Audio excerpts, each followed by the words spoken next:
어머니를 흉기로 찔러 숨지게 하고 시신을 8달 동안 내버려두고 태연이 학교에 다닌 것으로 알려져 충격을 줬습니다. 변호사님, 이 사건이 어디서부터 시작되는 건가요?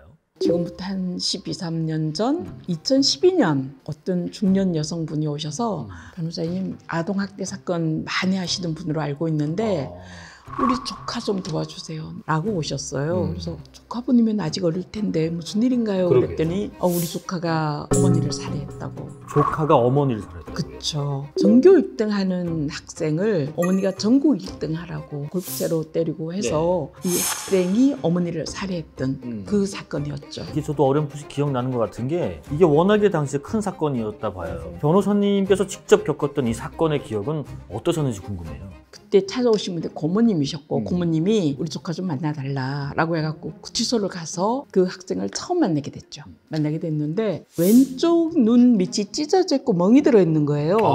그래가지고 구치소에서 왜 다쳤어? 라고 했더니 1심 판결 선고를 바꿔서 너는 어머니를 살해했는데 어떻게 형이 그렇게 낫냐? 나보다 더 낫냐? 기분 나쁘다 라고 하면서 한 방에 있던 재소자가 때렸다는 거예요. 거구나. 마구 때렸는데 이거 막 찍으랬니? 아니면 같이 싸우든가 했더니 아니 내가 어머니를 살해해서 여기 재판을 받고 있는데 같이 싸우면 내가 뭐가 되겠습니까? 그런 말을 해요. 네, 그러면서 근데 걔가 때리는 거예요. 맞을만 했어요. 어머니에게 너무 많이 맞아 버릇해서 그 정도는 아주 가벼웠다는 이야기인 거죠. 그 이야기를 듣는 순간 이 학생이 이 어머니에게서 오랫동안 폭력을 당하면서 무기력해졌구나 라고 해서 참 마음이 아팠었습니다. 저도 지금 말씀 들으니까 맞으면서까지 이렇게 말을 했다는 게 참 마음이 무거운데 그럼 그 학생은 대체 뭐 어떤 폭력을 겪으면서 자란 거예요? 승준이는 초등학교 4학년 때부터 엄마에게 맞아왔던 거예요. 아이고. 근데 그때는 그래도 아버지가 있었는데 아버지가 엄마하고의 갈등이 심해서 집을 나가버렸고 승준이는 어머니랑 단둘이 살게 됐죠. 그래서 초등학교 4학년 때부터 어머니를 살해한 고등학교 3학년까지 계속 폭력을 당한 거예요. 처음에는 뺨을 맞았고요. 그 다음에는 파리채로, 몽둥이로도 맞았고 야구방망이, 나중에는 골프채로까지. 생각해보세요. 엄마랑 단둘이 살잖아요. 말려줄 사람도 없는 거예요. 그러니까요. 얼마나 힘들었겠어요. 물론 이 승준이가 막 꼬마 있었던 건 아니에요. 어머니가 언젠가는 몽둥이로 마구 때리고서 잠시 쉬고 있길래 그 몽둥이를 들어서 엄마도 한 대만이라도 맞아보면 좀 내 아픔을 알지 않을까 하고서 때리려고 했더니 어머니가 막아가지고 팔이 부러진 거예요. 그 이후로는 또다시 나 때려봐라, 나 죽여봐라 라고 하면서 체벌이 훨씬 더 심해졌다는 거예요. 어머니가 한번 막아서 한번 저항도 해보고 반항도 해봤습니다만은 오히려 더 큰 체벌과 폭력으로 다가왔고 폭력을 그냥 받아들이자 뭐 이런 상황이 될 수밖에 없었겠네요. 그럼요. 자포자기하게 된 거죠. 사건이 일어난 다음에 바로 앞집 아저씨가 인터뷰를 한 적이 있는데요. 처음에는 아들이 어머니를 때리는 줄 알았대요. 반대로. 어머니가 그렇게 악을 쓰면서 고성을 지르면서 때려서 아들이 어머니를 때리나 보다 했는데 알고 봤더니 이 성준이는 맞을 때 수건을 입에 물고 맞았기 때문에 소리를 지를 수가 없었고요.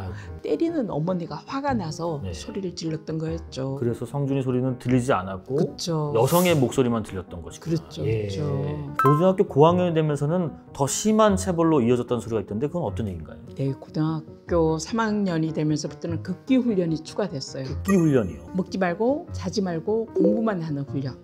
주말이거나 그럴 때면 방학 때 극기 훈련을 시켰는데 졸까봐 책상을 거실에 내다 놓고 어머니가 왔다 갔다 하면서 다 보는 거예요. 아이고. 잠시 졸거나 딴 생각하고 있거나 멍해있거나 그러면 준비해라 라고 하고서는 때리고. 준비해라라고 하는 건 맞을 마음의 각오를 해라 뭐 이런 준비인가요? 준비하라라고 하면 맞을 준비를 해라. 맞을 때 입는 옷이 따로 있었어요. 교복이나 다른 일반 옷을 입으면 그게 피가 묻거나 찢어질 수도 있기 때문에 체육복 추리닝 바지를 늘 갈아입었어야 됐고요. 그리고 수건을 입에 물고 맞기 위해서 거실에 엎드려 뻗치기를 했었던 거죠. 그랬다면 정말 성준이 몸은 뭐 어디 하나 성한 곳이 없었을 것 같은데 나중에 보셨을 때 성준이 몸 상태가 어땠다고 하던가요? 승준이 온몸에 상처가 많이 있었죠. 종아리에도 있고 배에도 있고 특히 엉덩이를 주로 골프채나 야구방망이로 맞았기 때문에 엉덩이에 상처가 많았어요. 왼쪽 엉덩이는 살이 괴사되어 있었어요. 시커멓게. 살이 마두마두 썩은 거예요. 서울대병원에서 신체 감정을 했었는데 하도 오랫동안 맞아서 그 부분이 피부가 괴사한 흔적이다 라고 피부과 스님이랑 법의학 스님이 말씀하셨어요. 특히 한 40대를 맞으면 항상 엉덩이에서 피가 난대요. 그리고 앉아있으면 너무 아파서 한쪽 엉덩이를 들고 그러고서 있었는데 양쪽 다 맞으면 너무 아프기 때문에 주로 왼쪽 엉덩이를 들다 보니 왼쪽이 더 심하게 괴사되었다고 하더라고요. 네. 또 이렇게 뺨을 자주 맞아서 안경도 서너 개가 깨어졌었는데 왼쪽 귀에 이명도 있었고요. 아이고. 아 근데 이렇게 성준이가 주변에 이렇게 도움을 받거나 집을 좀 벗어날 수 있는 상황이 안 됐나요? 저도 똑같은 궁금함이 있어가지고 성준이에게 물었어요. 선생님에게 이야기하거나 너 똑똑하니까 도와줄 수 있는 단체도 많이 알 수 있지 않니? 그런 거 왜 안 해봤어? 라고 했더니 언젠가 학교 스님이 알았었는데 스님에게 상담을 한 후에 더 맞았다는 거예요. 아이고. 그리고 한 번은 친구 집으로 집을 나가봤는데 찜질방 친구 집에서 하루 이틀 정도지 있을 수가 없다는 거예요. 아, 눈치 보이죠. 그리고 경찰서에 신고를 한들 이들이 내가 성인이 될 때까지 먹여주고 입혀주고 재워주겠냐. 나만 체벌이 더 심해질 것 같으니까 차라리 신고를 안 하는 게 낫겠다 싶어서 포기했다고 하는데 그 이야기를 들으면서 피해자들이 도움을 청할 수 있는 안전한 곳이 참 없구나, 미비하구나. 우리 사회 안전망이 더 촘촘히 마련돼야 되겠다라는 생각을 했습니다. 지금 말씀 들어보니까 성준이가 너무 똑똑해서 또 너무 경험을 해봤기 때문에 그것이 소용이 없구나라는 것을 알았을 수도 있을 것 같아요. 지레 포기했던 거죠. 그래서 유일하게 얘가 도피한 곳이 하나 있었는데요. 학교 도서관. 도서관이요. 책을 읽고 공부를 하면 아무도 방해하지 않고 아이고. 그 길은 자기 세상이기 때문에 도서관 문 닫을 때까지 공부를 하고 어머니랑 있는 시간을 최소한으로 했다고 하는데요. 그래서 다독상을 3년 동안 얘가 다 받았어요. 그렇게 도서관에만 박혀 있을 수밖에 없었고 또 그것으로 인해서 다독상을 받았던 것이 참 마음이 안타깝게 느껴집니다. 또 말씀 들어보니까 폭력을 피해보려고 참 여러 가지 시도를 여러 번 해봤습니다만 그럼에도 불구하고 그 모든 시도가 또 무의미에 그치는 이런 부분도 참 와닿는데 그렇게 7년을 견딘 성준이 결국에는 어머니를 해야 하는 그런 선택을 하게 됐네요. 어떻게 하게 됐을까요? 그때도 극기 훈련 한다고 해서 3일 동안 계속 잠도 못 자고 밥도 못 먹고 앉아서 공부만 하게 되고 그리고 조금만 졸면은 한 세트씩 맞고 성준이가 그러더라고요. 안 먹는 거는 괜찮대요. 자기가 3일이건 4일이건 안 먹어도 괜찮은데 잠을 안 자니까 그건 너무 힘들죠. 이틀이 지나고 나니까 너무 예민해져서 누가 건드리기만 하면 막 폭발할 것처럼 예민해지더라. 그 극기 훈련 때문에 아이가 힘들어졌던 거죠. 지금 말씀하신 것처럼 이 사건 당일에 그러면 굉장히 예민해져서 짜증내는 상태에서 체벌도 뒤따랐었겠네요. 그럼요. 이 사건이 발생한 것도 밤 한 11시경부터 준비하라라고 해가지고 아침 8시까지 2시간 간격으로 200대를 고부채로 맞은 거예요. 밤 11시부터 아침 8시까지요? 네. 밤새. 근데 그렇게 맞고 공부를 하려고 이렇게 봤더니 다음 주에 학부모 입시 상담이 있는 거예요. 그럼 어머니가 학교에 가야 되는 거거든요. 그렇죠. 이 아이가 공부를 굉장히 잘하는 아이였는데 전국 석차가 4,000등이었는데 전국 석차 4,000등이면 엄청 무지 잘하는 잘하는 거잖아요. 거죠. 무지 잘하는 거죠. 근데 어머니는 그보다 훨씬 더 잘하기를 아이고. 바랬기 때문에 성적을 고쳐서 어머니에게 보여줬어요. 전국 4,000등도 좋은 성적인데 그보다 더 높게 고쳤다고요? 그래서 어머니가 학교에 가서 선생님과 입시 상담을 하면은 들키겠죠. 그러면 엄마가 그냥 두겠습니까? 이제는 내가 200대 맞는 게 아니라 어머니가 좀 맞아주겠다. 나 어머니에게 죽기 전에 내가 선택을 해야 되겠다. 라고 해서 비극적인 일이 일어나게 된 거죠. 그러니까 단순히 성준에게 그날은 성적이 들키는 날이 아니라 어떻게 보면 생명의 위협을 느끼는 그런 날이었겠네요. 승준이가 몇 번이나 되풀이 이야기한 게 잠만 좋았어도 잠을 안 좋으니까 멍해지고 이성적인 판단을 할 수가 없었다. 이것만 들어도 정말 끔찍한 사건인데 근데 제가 알기로는 어머니를 살해한 뒤에도 오랫동안 그대로 방치한 걸로 알고 있어요. 근데 그러면 성준이는 그 기간 동안에 시신과 같이 공간에서 생활을 한 건가요? 그렇죠. 우발적으로 그런 범죄를 저지른 다음에 넋놓고 살았던 거죠. 근데 살다 보니까 한 달 정도 지나니까 좀 부패하는 냄새도 나고 그래서 글루건으로 어머니 방을 다 막아버렸죠. 봉해버렸죠. 네네. 어떻게 한 집에 살 수 있을까? 글루건으로 이렇게 왜 이렇게 했을까? 저도 너무 이해가 안 돼서 정신과 선생님이랑 많은 분들과 이야기도 하고 그랬었는데 무의식적인 회피? 방어 기제인 거죠. 저 어머니가 있는 안방 문 너머 저쪽과 내가 살고 있는 이쪽은 완전히 다른 세상이에요. 그걸 글루건으로 봉하면 그렇게 그쵸. 된다. 그쵸. 그러고는 있었지만 여전히 어머니에 대한 생각이 계속 있으니까 어머니에 대한 환청도 들었다고 하더라고요. 들으면서 참 마음이 무거워지는 사건일 수밖에 없습니다. 그런데 이 사건이 제가 알기로 단기 3년, 장기 3년 6개월의 형을 선고했던 걸로 기억을 하고 있습니다. 그런데 존속 살해 사건으로는 상당히 좀 낮거나 관대하지 않나라는 평가도 있던데 변호사님께서는 어떻게 보시고 또 다른 나라의 사례도 좀 있는지도 궁금하고요. 이 사건이 일반적인 존속 살해 사건이라고 보면 형량이 아주 낮죠.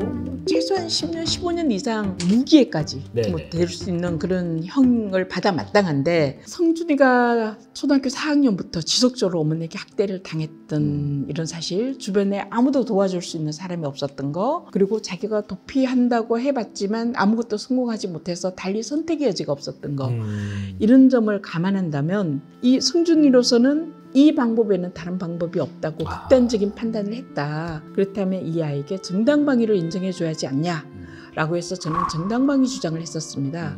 호주에는 아동학대를 오랫동안 받다가 네. 그 아동학대에 노출된 피해자가 가해자인 부모를 살해하는 경우에 일정한 조건 하에서 정당방위를 인정해서 무죄를 해줍니다. 정당방위로 보는군요. 예, 미국의 일부 주에서도 정당방위 인정했던 사건도 있고요. 근데 우리나라는 어떤 경우에도 살해한 사건에 있어서는 아무리 극한 상황이었어도 정당방위는 인정해주지 않습니다. 이 성준의 경우에도 어머니를 살해한 사건이기 때문에 정당방위 인정받지 못했고요. 대신 오랫동안 폭력에 노출되었다든가 이런 것들을 감안해서 형이 단기 3년, 장기 3년 6월로 짧아진 거죠. 재판부가 여러 가지 상황을 아마 고려해서 판결한 것 같습니다. 그렇다면 재판이 진행되는 동안에 성준이는 모습이 어땠을지 좀 궁금합니다. 담담하지만 많이 괴로워하긴 했죠. 한번 얘가 폭발한 적이 있었는데요. 친구가 증인신문을 하는데 얘가 200대를 골프채로 맞았다라고 했더니 공판관여검사님이 어머니가 돌아가셨다고 거짓말한다 라고 하면서 골프채로 한 대만 제대로 맞아도 사람이 죽는데 무슨 200대를 맞냐라고 이야기를 했거든요. 그 이야기를 듣고 성준이가 다음 재판 때 골프채로 나를 때려라, 200대, 500대. 나는 200대씩 맞으면서 살아왔는데 한 대도 안 맞아본 검사님이 무슨 거짓말이니 아니니 이야기를 하시냐 라고 이야기를 했었거든요. 그리고 또 하나 기억나는 거는 항소심 마지막 재판 때 재판장님에게 이야기를 하면서 울었어요. 어머니가 보고 싶다고. 아하. 정말 보고 싶다고. 네네. 재판 진행하면서 시간이 지나면서 어머니에 대한 그리움을 생각하게 되고요. 이성을 찾게 된 거죠. 내가 그래도 어머니를 살해한 건 너무 잘못했다. 죄책감 때문에 크게 흐느껴 울었던 것 같아요. 재판 과정에서 담담했던 성준이에서 네, 또 네. 갑자기 분노했다가 다시 이성을 되찾고 뉘우치는 마음까지 참 여러 가지 모습을 지켜보셨는데, 자, 그럼 결국 성준이는 재판부로부터 어떤 판결을 받게 됐는지 좀 정리해 주실까요? 재판부에서는 단기 3년, 장기 3년 6월형 1심 그대로 판결 선고됐죠. 심신 미약이 인정됐고 정당방위는 인정되지 않았고요. 그때 재판장님도 판결 선고를 하시면서 가장 낮은 곳에서 어머니에 대해서 용서를 구하는 시간이 필요하다라고 하시면서 눈물을 흘리셨어요. 판결문 중에서 변호사님께서 이 대목은 상당히 인상 깊다, 좀 기억에 남는다 하는 그런 부분이 있을까요? 여기 당시 판결문 중에 재판부에서 개인에게만, 가족에게만 책임을 지울 게 아니라 우리 사회와 국가가 나서서 거기에 대한 대안을 마련해야 된다라고 판결문에 설치한 게 오랫동안 기억에 남습니다. 참 들으면서 정말 마음이 힘든 사건이었겠다 싶은 생각은 듭니다. 변호사님께서도 사건을 맡으면서 참 많은 고민이 있었을 것 같아요. 이번 사건을 겪으시면서 가장 크게 느끼신 점은 어떤 점이었을까요? 이번 사건을 통해서 성준이가 혼자 감내하기에는 너무 가혹한 시간들이었다. 지금도 제2, 제3의 성준이가 있지 않을까. 흔히들 맞을만 하니까 때리고 잘 되라고 때리고 라고 이야기들을 하는데요. 글쎄요, 그렇게 말하는 사람들이 직장에 가서 자기 상사나 밑에 있는 직원들이 일을 잘못하거나 말을 안 들으면 때려서 가르치나요? 맞을만 한 건가요? 체벌로서 아이를 키울 게 아니라 사랑으로, 존중으로, 대화로 얼마든지 키울 수 있거든요. 아이들은 그 부모가 그 아이들의 세상이에요. 우리 모두가 우리 아이들을 정말 관심 있게 사랑으로 키워야 된다라는 생각을 합니다. 저도 그 말씀 들으면서 또 아까 그 읽어주신 판결문 내용을 들으면서 사실 이 개선에 대한 여지를 좀 바라는 마음까지 넣은 것 같아요. 이런 비극이 또다시 반복되지 않기 위해서는 어느 한 가정의 단적인 비극이 이런 수준이 아니라 우리 모두의 사회적 비극일 수 있겠다, 이런 생각을 좀 해봐야 될 것 같습니다.